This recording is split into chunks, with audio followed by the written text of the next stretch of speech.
সংবিধানের টানাটানি ছেড়ে মানুষের জীবনের নিরাপত্তার দায়িত্ব পালন করো। এত মানুষ কান্দে, এত মানুষের বিবেক জাগ্রত হয়, স্বরাষ্ট্রমন্ত্রীর বিবেক জাগ্রত হয় নাই।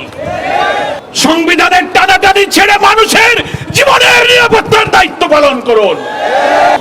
আজকে আমরা মানবতা, গোটা জাতি, গোটা দেশ আজকে আমরা লজ্জিত, ব্যথিত।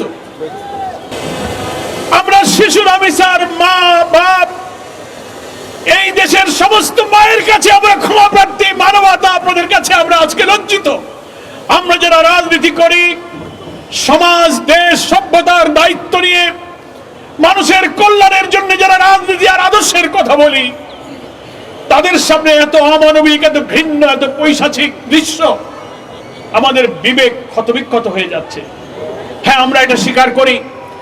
সরকার হয়তো বলবেন, প্রশাসনের দায়িত্ব পালনে যারা আছেন তারাও হয়তো বলবেন, সমস্ত অপরাধ থেকে কখনো মুক্ত হয় না, সব সমাজেই কিছু অপরাধ প্রবণতা থাকে।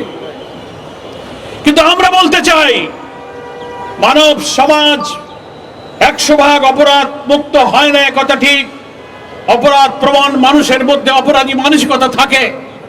তাই বলে সেই অপরাধ, এত নিষ্ঠুরতা, এত বর্বরতা, এত নৃশংসতা, দিনের বেলা কলিজার টুকরা মেয়ের গলায় ছুরি চালিয়ে মাথা আলাদা করতে পারে, এই নৃশংসতা আইয়ামে জাহিলিয়াতের বর্বরতাকে হার মানিয়ে দিয়েছে।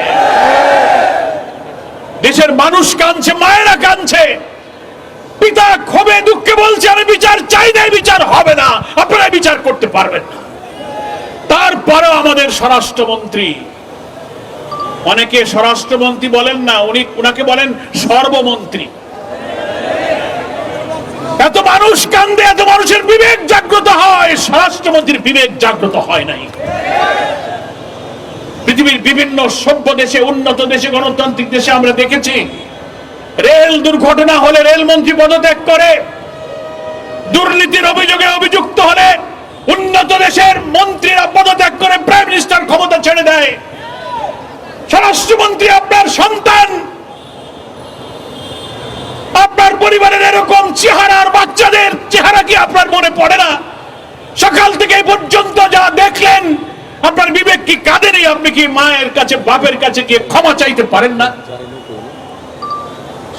আমরা বিকাল পর্যন্ত যতটুকু জানি, এখনো আপনারা জাননি।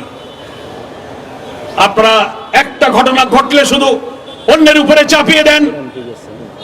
জামাত ইসলামী সহ বিরোধী দলের উপরে বলেন তারা ভাব সৃষ্টি করে। আমরা পরিষ্কার সরকার এবং দেশবাসীকে বলি, জামাত ইসলামী কোনো মবের রাজনীতি করে না।